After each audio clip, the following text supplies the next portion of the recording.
You say, I hope H2K can learn from this, but we say this every week. This man has hoped that H2K would learn from it in 3 months. I said it was the last time I gave them, you know, a chance. This was the last time you gave H2K a chance. So can I have your word? Burn me again. I regret getting an H2K tattoo right now. Where is wrong it? Call. You don't want to know, but it was the wrong call. Right. Wow. And I think we have a very interesting replay. Actually, we're going to pull it up in a second because it kind of shows why you are a bit frustrated with the team that is H2K. Because this is not a replay that's about kills, and that's the whole idea. They don't get any kills. They don't get what they came for, and they lose the whole map for it. So let's pull up that replay, which is much more interesting than looking at me. So basically, when you have a Shen right now, you need to execute the first few ultis and actually get some sort of advantage out of it. This ulti was used defensively on the bottom side, and then you need to get some kill in return, because right now Source is just going to start hitting your top lane tower. Your Shen is going to fall behind in farm, in experience. So when nothing happens bot lane, because it's a very rushed defensive ulti from Odamne, he falls behind, the team falls behind because of this tower. Rift Hell then went down because Odamne just got pushed into his tier 2 tower. That gave a mid tower to Fnatic. Then Source pushed down for tier 2 top tower as well.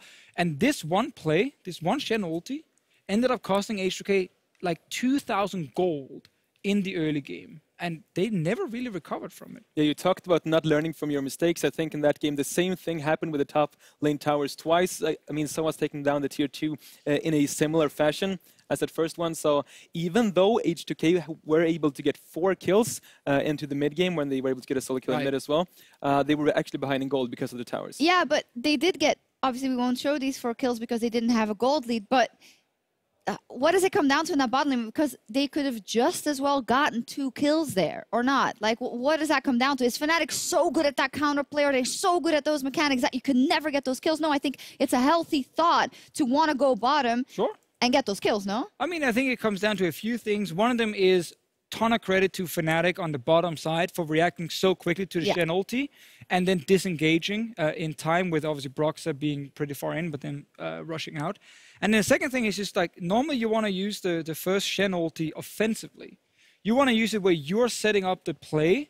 So you time the Shen ulti with like going for a 1v1 kill or maybe a tower dive. So you know exactly what's happening. This was more of a reactive Shen ulti. It was like, oh boy, they're ganking bot lane. Yep. We need a Shen ulti down here. Get down here, you know, or I'm going to get down here. And then it actually ends up being a situation H2K is not controlling. And that's probably one of the reasons they can't actually very quickly get an easy kill, and therefore not a tower either. And it's hard because it's a problem for H2K, but also really well played by Fnatic. Yeah, it is. We are waiting for, or the interview is almost ready, so I quickly just want to run through the other replays that we had. Henning, because Fnatic, they got everything they wanted. They got off to a great start, and that's when you know it's very hard to stop them.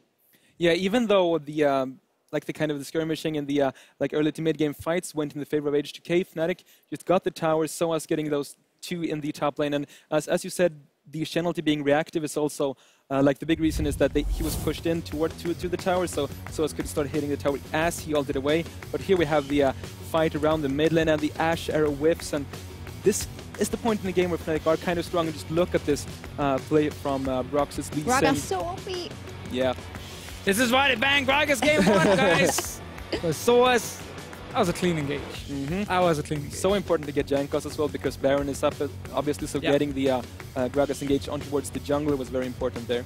I mean, and is that what it comes down to in the end? Like, we are faulting, obviously, H2K because it happens time and time again, but Fnatic in skirmishes, Fnatic in teamfights, Fnatic in coordinations are better than H2K. And that's it. Like, they are simply better than H2K when it comes to playing these, you know, quick engages, these 2v2 fights, 3v3 fights, and I think it's communication, it's individual mechanics on some of these players, and it's just comfort on the champions that Fnatic are playing every single time, because they stick to very few champions, but the champions are very good for them. Definitely so. Another win on the board for Fnatic, that is, and we have someone standing by for an interview. It's QuickShot with our player of the series.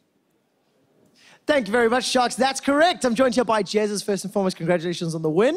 Secondly, player of the series. Wow. Dude, why did it look so simple? I think it was really easy to play because they were playing super passive, especially their bot lane. So there was like literally 0 aggression from their play, so it was really easy to read them and just play our game, really. There was like no time where it felt like, oh, we have to react to their play because they just weren't doing anything. So yeah, I mean, like I said, it just makes playing our style and doing our thing so much easier. And I think like that was just like the name of the series, really. Yeah, it was extremely exciting. We were watching some of the replays here as the analyst desk was wrapping it up, and you caught a glimpse of Soaz's body slam flash engage from game number 2. You had some fantastic flash hooks yourself. How does it feel to know that you won player of the series in a game where really all 5 Fnatic members were kind of stomping? I felt like I played okay. Actually, I expected to play really bad today because today I had an insane stomach ache. So like the entire day, it was just hurting like crazy. I had to take painkillers before the game. So I was really expecting to like actually underperform and not to communicate as much. But was it to the fear that maybe another Rocket series was going to happen? No, I mean, it felt like, I mean, after the Rocket series, like we had like a wake-up call kind of. And I mean, I think against Rocket, we were just really underestimating them, mostly just in practice. We weren't really practicing our best stuff, and we weren't maybe taking it as serious as we could have. So I got a follow-up question on that, because in game 1, you guys got a lead against H2K and just basically won the game. You know, tower after tower, pushed over. But last week there was a 10,000 gold lead over Fnatic, and you didn't seem to have that same drive. So how is it so different from last week to this week in finishing out games? I'm not sure exactly. I don't know. I just felt like we weren't really ourselves. I don't know if that was because of the week of practice that weren't like super efficient. But yeah, we weren't really ourselves in second game. Like we didn't close out the game, which we usually have a really good, easy time doing. But yeah, we had a really hard time in the second game. And then after we lost that game, we had some mental boom. So mental boom. Let's step away from Fnatic matches last week and this week. Let's talk about the league as a whole. When you think about all 10 teams, there's been a big discussion as we're in week 4 now. Who is the best team in Europe? And why is it Fnatic? I think currently we're the best. I wouldn't say that like we're by far the best or anything, but I think, yeah, like right now we're the best. I don't know, we're just playing solid, I guess, and I feel like the other teams are just sort of finding their footing a bit. But yeah, like right now, I think we're the best. Well, it's exciting to watch. We're coming up to Rift Rivals. I've just got 2 more questions for you. Let's look forward, look at that tournament, look at 3 North American teams coming in. A lot of support here in the studio behind yourself and the rest of Fnatic boys. Is the Fnatic style going to be enough to take down the 3 representatives from North America? I'm not sure if North America are more used to playing against our style or anything. Maybe they'll be super surprised and it'll be harder for them than it is for the EU teams, because the EU teams actually scrim us and scrim like UOL, for example, who play really aggressive too. So I don't know. It depends really on how prepared the NA teams will be. But honestly, I expect them not to be as prepared. And I think, yeah, we'll beat the NA teams. Okay, you think you're going to beat them. We heard Power of Evil talking a little bit earlier today. His opinion on EU versus NA. We've quoted Perks saying that NA is not going to win a single game. Where does Jezes think NA versus EU is going to end up playing through Rift Rivals? I don't think NA is necessarily worse than EU. I mean, I feel like it's kind of equal. Yeah, like team-wise, I think the teams are kind of equal. I think like both regions are not that great. So yeah, I mean, I don't know actually. You know what? I respect the honesty. Both teams, both regions have a lot to improve on. Jezes, I'm going to say congratulations on the win. Congratulations again on being #1 team here in EU. Thank you very much. And player of the series. We're going to head back up to the analyst desk to close out the day. Thank you very much, guys. Always a pleasure also to hear from Jezes, and we're going to run a couple of replays where he has some mad hooks. He had a great performance. He had a great performance on Camille as well in game 1, and I think it's actually really interesting because I wouldn't have thought that Jezes would come back to this high of a level in, well, the LCS per se, because he hadn't been playing for a while. He had been a manager role over at Immortal, and a coach role rather over at Immortals. Right. So that is quite impressive. Yeah, I mean, the guy's played so many different roles now in competitive play. Started as an AD carry, became a mid laner, then switched into support. So I think mechanically he's getting much better, which is really benefiting him, because the reason Fnatic picked him up in the first place was because he was very smart and very vocal when it came down to the game. So they're like, we don't care about your individual skill at the moment. We need your like leadership.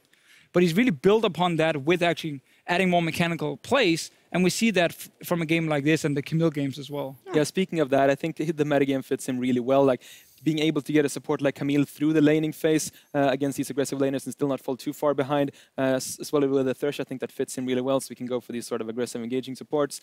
So metagame just fits the Fnatic style in general and Jezes in particular.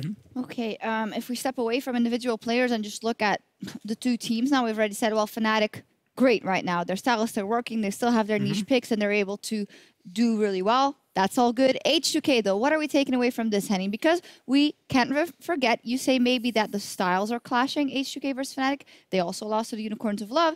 Those teams are in the LCS, and those are the teams that you're going to have to beat to get to that highest level. So is that a worrying trend for H2K? I definitely think H2K are not going to be happy with how this series went. I gotta say, when looking at their individual players, I think Jankas had some good setups in the early game. I gotta say that the bottom lane looked a little bit off compared to the rest of the team. They often went by themselves and had a bit of a poor positioning in the team fights. We also saw them taking team fights without their AD carry even being there, taking a 4 versus 5. So communication between their bottom lane and the rest of the team looked a little bit off. Yeah, I think it's really hard to read H2K because they're fairly inconsistent in what they're doing. Like, you highlight some of the good things Jankas is doing, and then you look at game 1 today where Jankas jumps over that wall in the bottom lane because he doesn't think the bot lane is there. Yeah. He dies, they give 3-4 kills, they lose bot tower, and the game is basically over because of a play he was trying to set up. So it's hard because you want to look at Odam, the Feb event, these guys, and say, okay, they're star players here. These guys can really carry games. We just don't always see it in the big matches, and that really is the issue for H2K because they look fantastic against the bottom teams. And internationally, like at Worlds, they had some much better games also. So it may be just kind of the way European teams like to play, and that's how Jezes was also saying it. European teams, some of them have just a very aggressive style and have kind of a different style, and maybe that's just not what H2K likes to play against. And he said, well, they were too passive overall. So and we've heard that before. Yeah. Definitely, many times. Even though I feel like they are trying to change up that style a little bit, it obviously takes time. But yeah, very clearly, some of the aggressive European teams are a perfect. It's a perfect style against H2K at the moment. Yeah, it'll be very interesting to see how H2K evolves, and I'm absolutely sure that they will, now having suffered those kinds of losses. We'll follow that up, and we also want to follow up with what happened earlier today. Misfits Gaming and Vitality, they faced off in a close series in the end. That was kind of opposite day because I had expected this one to go quick, but it didn't. Well, game 1 did, Henning. Corki went off. Corki went off game 1. Other than that, we saw in game 2 a very good late game team fighting team drafted from Vitality, is going to draft towards their strengths. Here we see game number 1 where Joka got caught out over and over. They didn't really work together as a team.